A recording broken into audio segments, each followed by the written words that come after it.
अस्सलाम वालेकुम, hope you all are doing well. आज हम पढ़ेंगे हर्शे एंड चीज़ एक्सपेरिमेंट। सबसे पहले हमने डिस्कस किया ग्रिफ्थ एक्सपेरिमेंट को। सेकंड पे हमने डिस्कस किया एवरी मैक्लियोड और मैकॉर्टी का एक्सपेरिमेंट। जो थर्ड एक्सपेरिमेंट आता है ये आता है हर्शे एंड चीज़ का। ये जो एक्सपेरिमेंट है ये दो साइंटिस्ट ने दिया था, एक था अल्फ्रेड हर्शे और एक था मार्था चीज़। इन्होंने 1952 में एक्सपेरिमेंट को प्रपोज किया। इस एक्सपेरिमेंट को ट्रांसडक्शन प्रिंसिपल भी कहते हैं। इस एक्सपेरिमेंट का जो मेजर फोकस था वो था बैक्टीरियोफेजिस। इन्होंने बैक्टीरियोफेजिस को यूज़ किया और इन्होंने पता लगाया कि जो डीएनए है वो जेनेटिक मटीरियल है। बैक्टीरियोफेजिस इस तरह के वायरसेस होते हैं जो कि बैक्टीरिया के अंदर इन्फेक्शन कॉज करते हैं। अगर हम बैक्टीरियोफेज का स्ट्रक्चर देखें तो उसमें दो चीज़ें आती हैं, एक आती है प्रोटीन कोट और दूसरा आता है डीएनए। प्रोटीन कोट जो होती है वो बाहर की तरफ होती है, आउटसाइड होती है, और जो डीएनए होता है वो प्रोटीन कोट के अंदर होता है। इस एक्सपेरिमेंट को ट्रांसडक्शन प्रिंसिपल इसलिए कहा जाता है क्योंकि सबसे पहले क्या होता है कि जो बैक्टीरियोफेजिस होते हैं वो बैक्टीरिया की सेल वॉल के ऊपर आके अटैच हो जाते हैं ड्यूरिंग इन्फेक्शन। तो जब बैक्टीरियोफेजिस बैक्टीरिया के सेल वॉल के ऊपर आके अटैच होते हैं तो वो इंजाइम सिक्रीट करते हैं। तो एंजाइम सिक्रिएट करने की वजह से जो बैक्टीरिया की सेल वॉल होती है उसमें होल्स होना स्टार्ट हो जाते हैं, और इस तरह से जो बैक्टीरियोफेज का डीएनए होता है, जेनेटिक मटेरियल होता है, वो बैक्टीरिया के अंदर आ जाता है, ट्रांसफ़र हो जाता है।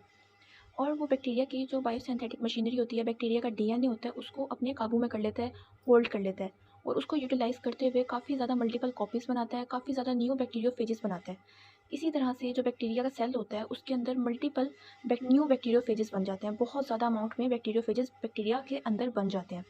और जब वो बन जाते हैं तो वो बैक्टीरिया की सेल वॉल को रप्चर करते हैं और वहाँ से सारे के सारे जो न्यू फेजेस होते हैं वो रिलीज़ हो जाते हैं, और इस तरह से वो आगे जाके न्यू बैक्टीरिया सेल को इन्फेक्ट करते हैं। तो ये जो सारा फिनोमिना होता है इसको हम क्या कहते हैं, ट्रांसडक्शन प्रिंसिपल कहते हैं।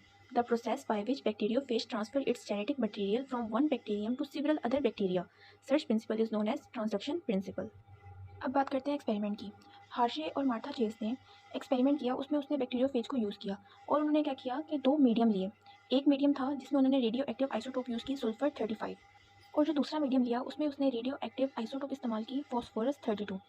अब उसने कुछ बैक्टीरियोफेजेस को रख दिया सल्फर 35 रेडियो एक्टिव आइसोटोप वाले मीडियम में, और कुछ एक्स्ट्रा बैक्टीरियोफेजेस को ग्रो करवाया फॉस्फोरस 32 रेडियो एक्टिव आइसोटोप वाले मीडियम में।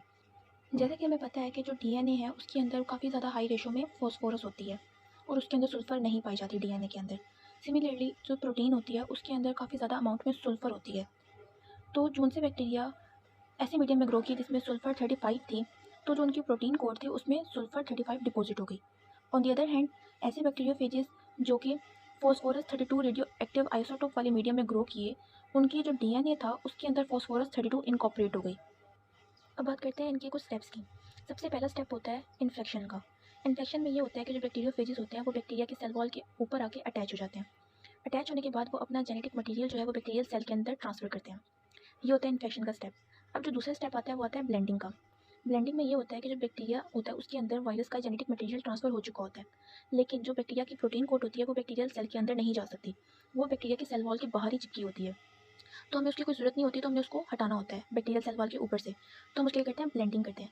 ब्लेंडिंग करने से क्या होता है कि जो उसकी प्रोटीन कोट होती है बैक्टीरियोफेजेस की, वो बैक्टीरियल सेल वॉल से सेपरेट हो जाती है। ये एक्सपेरिमेंट में जो हम बैक्टीरिया इस्तेमाल कर रहे हैं वो हम ई कोलाई बैक्टीरिया इस्तेमाल कर रहे हैं।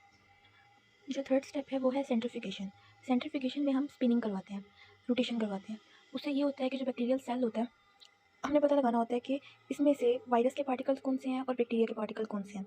तो उसकी बेस पे हम स्पिनिंग करवाते हैं, और जो लाइटर पार्टिकल्स होते हैं वो ऊपर चले जाते हैं, और जो हैवियर पार्टिकल्स होते हैं वो नीचे सेटल डाउन हो जाते हैं ट्यूब के। तो इस केस में जब हमने सेंट्रीफ्यूगेशन करवाई बैक्टीरियोफेज के केस में, तो जो वायरसेस के पार्टिकल्स थे वो ऊपर चले गए क्योंकि वो लाइटर थे, और जो बैक्टीरिया के पार्टिकल्स थे वो नीचे सेटल डाउन हो गए क्योंकि बैक्टीरिया के पार्टिकल्स जो थे वो हैवियर थे। और वो पार्टिकल्स जो नीचे सेटल हुए होते हैं उसको हम कहते हैं पैलेट, और ऐसे पार्टिकल्स जो कि ऊपर सरफेस पे सेटल डाउन हुए होते हैं उसको हम कहते हैं सुपरनेटेंट।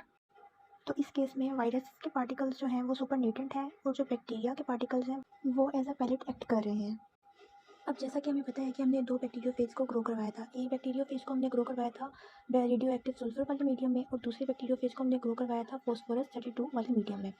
तो वो वाले बैक्टीरियोफेज जो कि सल्फर 35 वाले मीडियम में ग्रो किए थे, तो उनकी जो प्रोटीन थी वो रेडियो एक्टिव थी। और इसी तरह से ऐसे बैक्टीरियोफेज जो कि फॉस्फोरस 32 वाले मीडियम में ग्रो किए थे, तो उनका डीएनए रेडियो एक्टिव था। अब हमने क्या किया कि दोनों की सेंट्रीफ्यूगेशन के लिए ट्यूब रेडी कर ली। अब एक ट्यूब ऐसी है जिसमें इस तरह के बैक्टीरिया प्रेजेंट हैं जिनको रेडियो एक्टिव प्रोटीन वाले बैक्टीरियोफेजेस ने इन्फेक्ट किया है, और दूसरी ट्यूब इस तरह की ट्यूब है जिसमें ऐसे बैक्टीरिया प्रेजेंट हैं जिनको रेडियो एक्टिव डीएनए वाले बैक्टीरियोफेजेस ने इन्फेक्ट किया है। अब जब हमने ऑब्जर्व किया वो वाले बैक्टीरिया को जिनको रेडियो एक्टिव प्रोटीन वाले बैक्टीरियोफेजेस ने इन्फेक्ट किया था, तो ये पता चला कि उन बैक्टीरिया में कोई रेडियो एक्टिविटी देखने को नहीं मिली। ऑन दी अदर हैंड, जब हमने दूसरे वाले बैक्टीरिया को देखा जिनको इन्फेक्ट किया हुआ था रेडियो एक्टिव डीएनए वाले बैक्टीरियोफेजेस ने, तो देखा कि उसमें हमें रेडियो एक्टिविटी देखने को मिली है। तो इसका मतलब कि डीएनए जो है वायरस का वो बैक्टीरिया के अंदर ट्रांसफ़र हुआ है। तो इसी बेस पे हमें पता चल गया कि जो डीएनए है वो जेनेटिक मटीरियल है, जबकि जो प्रोटीन है वो जेनेटिक मटीरियल नहीं है। तो यही था अल्फ्रेड हार्शे और मार्था चेज़ का एक्सपेरिमेंट, जिससे ये प्रूफ हुआ कि जो डीएनए है वो जेनेटिक मटीरियल है।